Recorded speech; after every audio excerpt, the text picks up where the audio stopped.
Hello दोस्तों, मैं हूं दिलीप। स्वागत है आप सभी को हमारे चैनल स्टडी लर्निंग अड्डा पर। आज जैसा कि हमने पहले ही कहा था कि आने वाले समय में मैं ground book GK GS book हैं, इस बुक को सीरीज़ को स्टार्ट करने वाला हूं। और इस पूरे बुक को हम डेली एक एक करके वीडियो डालकर पढ़ाऊँगा। और यह बुक जो है ना, आने वाले एग्ज़ाम के लिए काफ़ी एक रामबाण साबित होगा आप लोगों के लिए। यह वन डे एग्ज़ाम के लिए एक तरह कह सकते हैं, यह एक बाइबिल कहा जाता है। तो हम लोग आज शुरू करेंगे एक क्राउन बुक का प्राचीन इतिहास से शुरू करेंगे। प्राचीन इतिहास से शुरू करेंगे और उसके बाद हम लोग मध्यकालीन इतिहास, उसके बाद आधुनिक भारत का इतिहास, इसी तरह से ज्योग्राफी, पॉलिटी, इकोनॉमिक्स, इस सभी सब्जेक्ट को ख़त्म कर देंगे।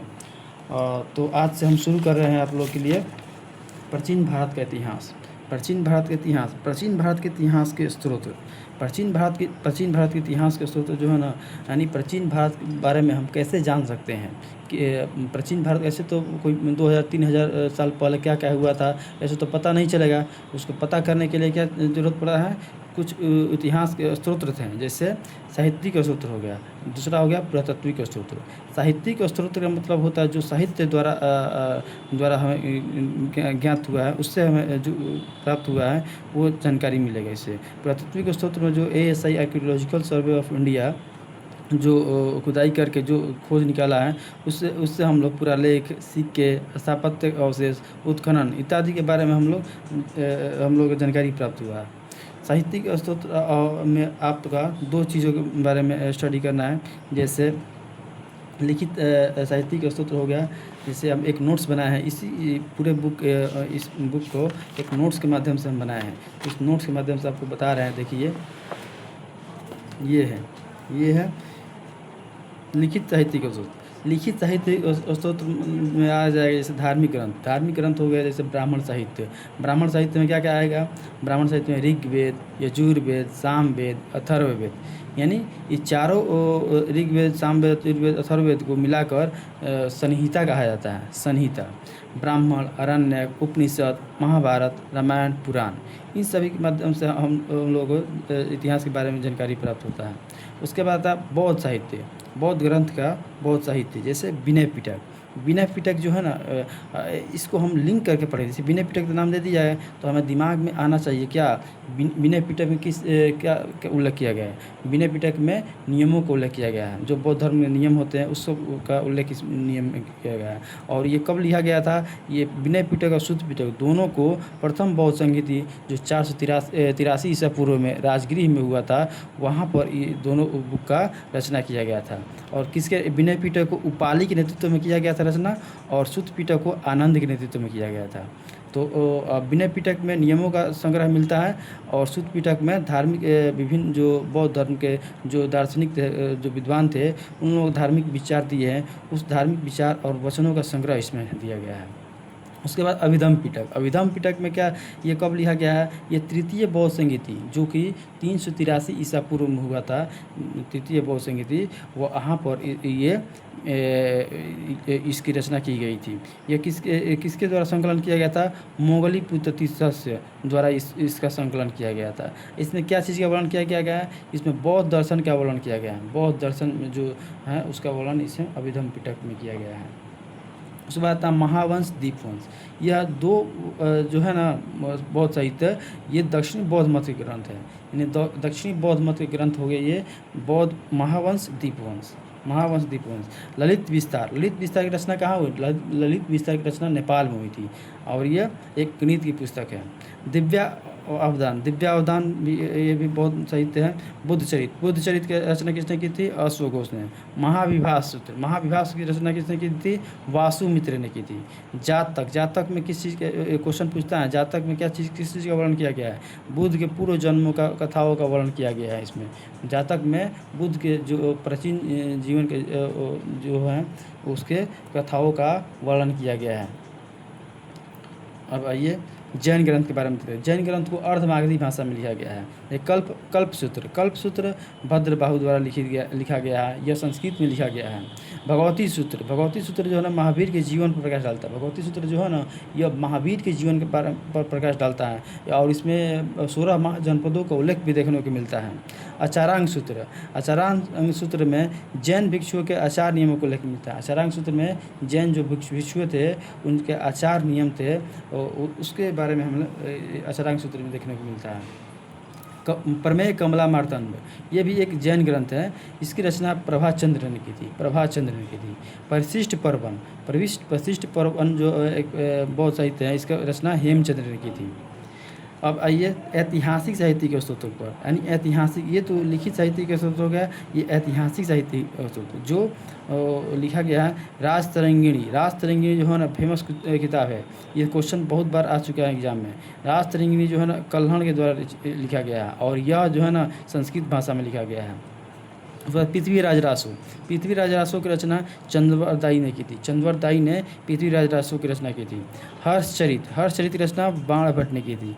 बाणभट्ट जो है ना हर्षवर्धन के दरबारी कवि थे, उन्होंने हर्षचरित को लिखा था। मुद्रा राक्षस जो है ना विशाख दत्त ने लिखा था। मुद्रा राक्षस विशाख दत्त, ये भी क्वेश्चन बहुत बार एग्जाम में आया हुआ है। अर्थशास्त्र जो है ना इसकी रचना कौटिल्य ने की थी।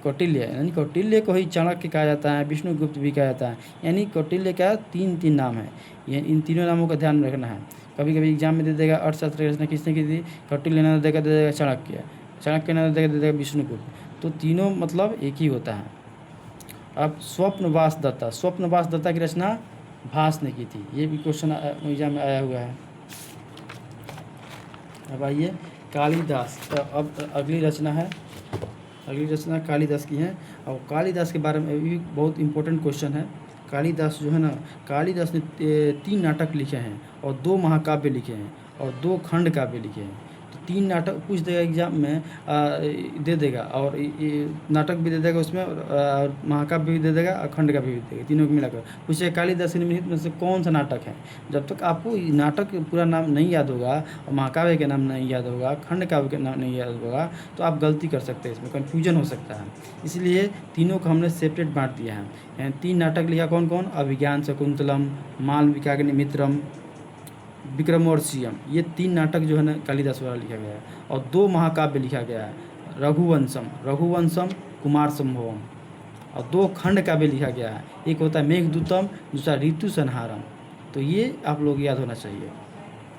अब कुछ पढ़ते हैं हम लोग राजाओं द्वारा रचित साहित्य। विभिन्न राजाओं ने भी कुछ कृतियाँ लिखी है। जैसे राजाओं द्वारा रचित साहित्य क्या है, गाथा सप्तशती हाल ने लिखा है। जो सातवाहन शासक थे हाल, उन्होंने गाथा सप्तशती को लिखा है। मत विलास प्रहसन, इसने महेंद्र वर्मन, जो पल्लव शासक महेंद्र वर्मन थे, इन्होंने लिखा है।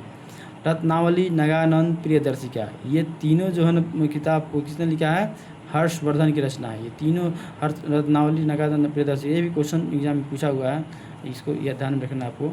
मानसोल्लास की रचना सोमेश्वर ने किया था। ये कौन चालुक्य शासक थे, सोमेश्वर एक चालुक्य शासक थे। महाभाष्य की रचना पतंजलि ने की थी और अष्टाध्यायी की रचना पाणिनि ने की थी। तो अष्टाध्यायी जो है ना, ये अष्टाध्यायी पर ही टीका जो है महाभाष्य है।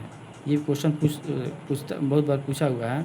अष्टाध्यायी के टीका है महाभाष्य, और महाभाष्य की रचना पतंजलि ने की थी और अष्टाध्यायी की रचना पाणिनि ने की थी। गौड़वा की रचना वाकपति ने की थी। ये कनौज के राजा यशोवर्मन पर आधारित है। यह गौड़वा जो है ना कनौज के जो राजा थे यशोवर्मन, उसके जीवन पर आधारित है। उसके जीवन के बारे में बताया गया है इसमें। विभिन्न राजाओं के जीवन पर आधारित रचनाएँ और विभिन्न राजा जो थे उनके जीवन पर भी बहुत सारी रचनाएँ लिखी गई। जैसे कुमारपाल चरित जो है ना हेमचंद्र द्वारा लिखा गया है। कुमारपाल चरित हेमचंद्र के द्वारा लिखा गया है। और हमीर काव्य न्यायचंद्र के द्वारा लिखा गया है। हमीर काव्य जो है ना न्यायचंद्र के द्वारा लिखा गया है। और नौशाह सांख्य चरित पद्मगुप्त के द्वारा लिखा गया है। भोजगुप्त बिल्लाल के द्वारा लिखा गया। बिल्लाल के द्वारा लिखा गया। नंदी कलम्बकम, नंदी वर्मन तृतीय की प्रशस्ति है। ये पल्लव शासक थे नंदी वर्मन तृतीय, ये उसकी प्रशस्ति है नंदी कलम्बकम। ये भी मैंने बहुत कम ये सब क्वेश्चन पूछता है ये वाला, लेकिन ये कभी एग्जाम में आया हुआ है। जैसे कुमारपाल चरित हो गया और नौ शासक से भोज प्रबंध हुआ, ये सब क्वेश्चन एग्जाम में आया हुआ है, इसलिए आपको ये भी ध्यान में रखना है। अब अगला कड़ी पे जाते हैं। जैसे ये देखिए, विदेशियों द्वारा विवरण, विदेशियों ने क्या क्या यहाँ पर आए विदेशी भारत में, तो उन्होंने क्या क्या वर्णन किया है उसके बारे में हम लोग स्टडी करेंगे। देखिए पहला कौन है, पहला वो हैं यूनानी लेखक। यूनानी लेखक जो हेरोडोटस, हेरोडोटस जो है यूनानी लेखक थे। हेरोडोटस को इतिहास का पिता कहा जाता है। हेरोडोटस कौन थे, इतिहास के पिता थे। कि इतिहास के पिता मतलब क्या होता है, जो सबसे पहले इतिहास के बारे में बताया था अपने एक हिस्टोरिका नामक पुस्तक के द्वारा। दूसरा मेगास्थनीज, मेगास्थनीज जो है ना, मेगास्थनीज सेल्यूकस निकेटर के राजदूत के रूप में चंद्रगुप्त मौर्य के दरबार में रहा तथा इंडिका की रचना की। इन्होंने इंडिका की रचना की, ये ध्यान में रखना है आपको। देखिए ये इतना लिखा हुआ है, लेकिन इसका शॉर्ट रूप हम लिख सकते हैं इसको। मेगास्थनीज की रचना किसने की थी, मेगास्थनीज किसकी रचना की थी, इंडिका ने की थी। इंडिका की रचना मेगास्थनीज ने। इसने मौर्य युगीन सम्राट संस्कृति के बारे में लिखा है। कुछ अज्ञात लेखक थे जिसको लेखक ज्ञात नहीं है, लेकिन कुछ उन्होंने भी उनके द्वारा भी कुछ विवरण दिया गया है और उससे भी कुछ इतिहास के बारे में जानकारी मिलता है। जैसे एक अज्ञात यूनानी लेखक ने ईस्वी पहली सदी में भारतीय बंदरगाहों, प्रकृति स्थिति, व्यापार पर प्रकाश अपनी Periplus of the Erythraean Sea, Periplus of the Erythraean Sea नामक एक पुस्तक है, उसमें उन्होंने भारत के बारे में कुछ लिखा है। लाल सागर के विवरण हिंदी में बोलते हैं उसे। टॉलेमी को ज्योग्राफी प्राचीन भारतीय भूगोल एवं वाणिज्य की जानकारी देता है। टॉलेमी जो है ना, ये भी एक लेखक थे और इन्होंने भारत का भूगोल का पुस्तक है, भारत का भूगोल के पुस्तक ये टॉलेमी द्वारा लिखा गया है। स्ट्रैबो ने मेगास्थनीज के विवरण को काल्पनिक माना है। अब स्ट्रैबो देखिए यहाँ पर विवादास्पद आ गया। स्ट्रैबो ने आया और ये क्या बोल दिया, मेगास्थनीज जो विवरण दिया गया है वो काल्पनिक है, यानी वो इमेजिनरी है, वो वास्तविक रियल नहीं है। अब देखिए रोमन, पहला हम लोग पढ़े यूनानी लेखक ने क्या क्या लिखा, उसके बाद हम देखते हैं रोमन लेखक। रोमन लेखक ने क्या क्या इतिहास के बारे में लिखा, प्राचीन भारत के इतिहास में के बारे में। देखिए प्लिनी जो है ना को प्लिनी की नेचुरल हिस्टोरी का भारत और इटली के बीच होने वाले व्यापारिक संबंधों के बारे में ये क्वेश्चन आता है, आया भी है एग्जाम में। नेचुरल हिस्टोरी का पुस्तक जो है ना किसका वर्णन किया करता है, ये भारत और इटली के बीच होने वाले व्यापारिक उस समय संबंध होते थे उसके बारे में नेचुरल हिस्टोरी का वर्णन करता है। और ये किसने लिखा था, प्लिनी ने लिखा था। अब चीनी विवरण, ये रोमन लेखक में एक याद रखना आपको, प्लिनी। अब उसके बाद चीनी विवरण है। चीनी विवरण में चीनी पर्यटक जो चीन के लोग थे, वो चीन के जो लेखक थे वो भारत भ्रमण के लिए आए और आकर जो साहित्यिक रचना की यहाँ पर रहकर उसके बारे में यहाँ पर हम लोग ध्यान देंगे। फहियान जो है ना, पहला चीनी यात्री कौन है, फहियान था। यह चंद्रगुप्त द्वितीय, जो गुप्त शासक चंद्रगुप्त द्वितीय थे, बहुत ही महान शासक थे। उनके शासनकाल में भारत आया था ये फहियान, 5वीं ईसा के 5वीं सदी के प्रारंभ में। इसने फुकोकी की रचना की। इसने क्या की, फुकोकी, याद रखना है। फुकोकी की रचना किसने की थी, फहियान ने की थी, जिसमें गुप्त काल में भारत में सामाजिक, आर्थिक और धार्मिक स्थिति पर प्रकाश डाला। गुप्त काल में गुप्त वंश का समय जो है ना, उस समय भारत में उस समय आर्थिक स्थिति कैसी थी, धार्मिक स्थिति कैसी थी, सामाजिक स्थिति कैसी थी, उसके बारे में यह विस्तार से अपनी फुकोकी नामक पुस्तक में बताया है। उसके बाद फेनसांग, ये भी क्वेश्चन बहुत बड़ा आया हुआ है। फहियान वाला भी क्वेश्चन आया हुआ है और फेनसांग वाला भी क्वेश्चन आया हुआ है। इसने क्या सी यू की, दोनों में कन्फ्यूजन मत होइएगा। फुकोकी किसने, फहियान ठीक से याद करिए, फ से स्टार्ट हो रहा फहियान नाम, तो फुकोकी की रचना की थी। इस जो बच गया सी यू की हो गया, फेनसांग सी यू की, फेनसांग सी यू की। तो इस तरह से आपको याद रखना है। इत्सिंग, उसके बाद तीसरा कौन है लेखक, इत्सिंग है। यह 7वीं सदी में भारत आया था नालंदा तथा विक्रमशिला विश्वविद्यालय में का वर्णन किया। ये सबसे पहले ये भारत में आकर ये क्या किया था, 7वीं सदी में आकर भारत के में उस समय नालंदा विश्वविद्यालय थे और विक्रमशिला विश्वविद्यालय थे। नालंदा विश्वविद्यालय कहाँ पर अभी है, नालंदा में है। विक्रमशिला विश्वविद्यालय कहाँ पर है, भागलपुर में है। ये दोनों विश्वविद्यालय का वर्णन किया गया इत्सिंग ने। अब आते हैं हम लोग अरबी लेखक पर, जो अरब प्रदेश से आए हुए थे लेखक थे, उनके बारे में जानते हैं। सुलेमान थे, पहला लेखक सुलेमान था, जो 9वीं शताब्दी में भारत आया था। और पाल और प्रतिहार, ये पाल उस समय शासक थे और प्रतिहार शासक थे, उन सभी के बारे में शासकों के बारे में लिखा है। उसके बाद अल बरूनी, अल बरूनी जो है ना मोहम्मद गजनवी के समकालीन था। अल बरूनी कौन था? मोहम्मद गजनवी के समकालीन था। और इन्हें तहकीक ए हिंद, किताब उल हिंद, ये भी क्वेश्चन आया हुआ एग्जाम में, किताब उल पुस्तक की रचना किसने की थी? तो अल बरूनी ने। जिसमें भारत के निवासियों की दशा का, उसमें भारत की किताब उल हिंद में भारत के निवासियों का उसमें दशा कैसी थी उसके बारे में वर्णन किया गया है। इन लेखों के अतिरिक्त तिब्बती बौद्ध लेखक इन लेखों के अतिरिक्त एक अन्य लेखक हैं, जैसे तिब्बती बौद्ध लेखक थे तारानाथ, बहुत फेमस लेखक हैं तारानाथ। इन्होंने 12वीं शताब्दी में कंग्यूर तंग्यूर से भी भारतीय इतिहास की कुछ जानकारी मिली थी। इन्होंने के तारानाथ के ग्रंथ है ये कंग्यूर तंग्यूर, याद है कंग्यूर तंग्यूर तारानाथ, कंग्यूर तंग्यूर तारानाथ द्वारा लिखा गया है। तो इतना हम देखिए। उसके बाद ये देखते हैं कि इब्न बतूता जो है ना, इब्न बतूता एक 33 में भारत में आया था और रिहला नामक पुस्तक की रचना किया था। ये भी क्वेश्चन आया हुआ एग्जाम में। मार्को पोलो या पांड्य देश की यात्रा पर, ये मार्को पोलो एक लेखक हैं। ये पांड्य देश की यात्रा, जो साउथ इंडिया में, जो दक्षिण भारत में पांड्य देश की यात्रा पर रहता है। पुरातात्विक स्रोत के बारे में पढ़ेंगे, यानी अभी जो बोले थे हम क्या, आर्कियोलॉजिकल सर्वे ऑफ इंडिया के द्वारा खुदाई के द्वारा जितने भी स्थल खुदाई करने पर जो भी मिला है उसके बारे में जानकारी इसमें दिया गया है। जैसे पुरातात्विक स्रोत में अभिलेख, सिक्के, स्मारक, मूर्तियाँ, चित्रकला, भौतिक अवशेष, मृदभांड, आभूषण, तो यही सब मिलता है ना। खुदाई करने में क्या मिलेगा? यही सब मिलेगा। तो इससे भी हमें इतिहास के बारे में उस समय के, जैसे सिक्का मिल गया था, सिक्का में देखा गया कि सिक्का पर किस राजा का चित्र अंकित है, तो इससे पता चलता है कि यह सिक्का जो है उस काल की हैं। तो इससे भी उस समय इस काल में किस मेटल के सिक्का चलता था, ये भी जानकारी मिलता है। तो इस तरह से खुदाई के द्वारा भी बहुत सारी चीज़ों की जानकारी हमें मिला है। सर अलेक्जेंडर कनिंघम को भारतीय पितामह कहा है, ये भी क्वेश्चन आया हुआ है।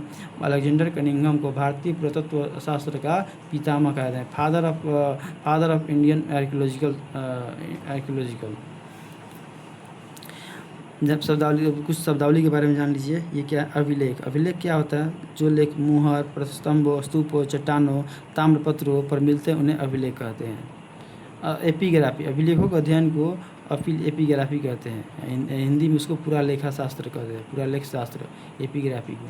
पोलियोग्राफी अभिलेख तथा दूसरे प्राचीन दस्तावेजों की प्राचीन तिथि के अध्ययन को पुरालिपि शास्त्र यानी पोलियोग्राफी कहते हैं। अब ये डाइमेकस यह सीरिया नरेश का आंतियोकोस का राजदूत था। यह बिंदुसार के दरबार में आया था। डायनेसियस मिस्र नरेश के टोलमी पीरियड का राजदूत था, अशोक के काल में आया था। अब आइए न्यूमिस्टिक, ये भी क्वेश्चन आया हुआ। न्यूमिस्टिक्स में किस चीज़ का वर्णन किया गया? सिक्कों का अध्ययन इसमें पता चलता है। सिक्कों का अध्ययन, मुद्रा शास्त्र इसे कहते हैं। अब देखेंगे हम पुरातत्व स्रोत में क्या कहता है। अब दूसरा आएगा सिक्का। सिक्के से बहुत सारी जानकारी हमें मिलेगी। उस समय के सिक्कों पर बहुत सारी जानकारियाँ मिलने वाली हैं। देखिए, प्राचीन के इतिहास, भारत के प्राचीन सिक्के पंचमार्क या आहत सिक्के, बहुत प्राचीन सिक्के थे, पंचमार्क या आहत सिक्के कहलाते थे। साहित्य में इन सिक्कों को कारसार्पण कहा जाता है। जैसे हम टिक मारा है ना, वैसे वैसे आपने किताब को लीजिएगा, टिक मार दीजिएगा, और जो जो इम्पोर्टेंट है उस चीज़ को हम टिक मारे हुए हैं और इसको आपको ध्यान में रखना है। आज का शांतपन, पुराने सिक्के तांबे, चांदी, सोने और सिक्के के बनते हैं, शीशे के बनते हैं। पुराने सिक्के जो है ना चांदी, तांबी, सोना और शीशे के बनते थे। आरंभिक सिक्कों में कुछ प्रतीक मिलते थे। आरंभिक सिक्के जो पहले सिक्के आते थे उसमें हर सिक्कों पर कुछ न कुछ चित्र अंकित रहता है। पर बाद में सिक्कों पर राजाओं और देवताओं के नाम तक तिथियाँ लगी थी। तो जैसे जैसे टाइम पीरियड बढ़ता गया तो राजाओं ने अपने शासन काल को यादगार बनाने के लिए अपना चित्र उस पर अंकित कर दिया, या अपने राज्य के कुछ इम्पोर्टेंट वस्तुएं है उसको भी अंकित कर दिया उस पर। तो इस तरह से हम लोग जानकारी प्राप्त होता है। सोने के लिखित सिक्के सर्वप्रथम कुषाण राजाओं ने जारी किए। सोने के लिखित सिक्के सबसे पहले लिखित रूप से सोने के सिक्के किसने जारी किए थे? तो कुषाण राजाओं ने किया था। गुप्त शासकों में सबसे अधिक, गुप्त शासक जो है सबसे अधिक सोना के, यहाँ पर कन्फ्यूजन होता है। ये सोना के सिक्के जारी करने के मामले में याद रखना है, सबसे ज़्यादा सोने के सिक्के पूछेगा ना तो क्या होगा आंसर? तो गुप्त शासक होगा। और पूछेगा सबसे पहले सर्वप्रथम किसने जारी किया था, तो ये होगा आपका कुषाण शासक। गुप्त अंतर समझ लीजिएगा। सबसे पहले की बात करेगा तो कुषाण शासक, और सबसे ज़्यादा मात्रा में कौन सोना सिक्का जारी किया था वो होगा गुप्त शासक। समुद्रगुप्त एक सिक्के पर बीणा बजाते थे। समुद्रगुप्त बहुत महान शासक था, वो भी अपने आपको एक बीणा बजाते हुए चित्र लेकर उस पर खुदवाया था सिक्के पर। सातवाहन ने शीशे के सिक्के, ये भी क्वेश्चन बहुत इंपॉर्टेंट है, आया हुआ है। सातवाहन शासकों ने शीशे के सिक्के जारी किए सबसे पहले। भारत पूछ देगा क्वेश्चन, भारत में सबसे पहले शीशे सिक्के किसने जारी किया था, तो आपका आंसर होगा सातवाहन शासक। सिक्कों स्वर्ण सिक्कों को दिनार, स्वर्ण सिक्कों को, सोने के जो सिक्के थे उसको दिनार कहा जाता था, और जो चांदी के सिक्के थे उसको रूपक। चांदी के सिक्के को रूपक और सोने के चांदी को दिनार। अब देखिए अभिलेख के बारे में पढ़ेंगे। अभिलेख से हमें क्या क्या जानकारी मिल सकता है। अभिलेख मोहर पर, चट्टानों और ताम्रपत्र पर मिलते हैं तथा मंदिर की दीवारों और ईंटों या मूर्तियों पर भी मिलते हैं। सबसे अधिक अभिलेख मैसूर संग्रहालय में रहेंगे, याद रखना है ये।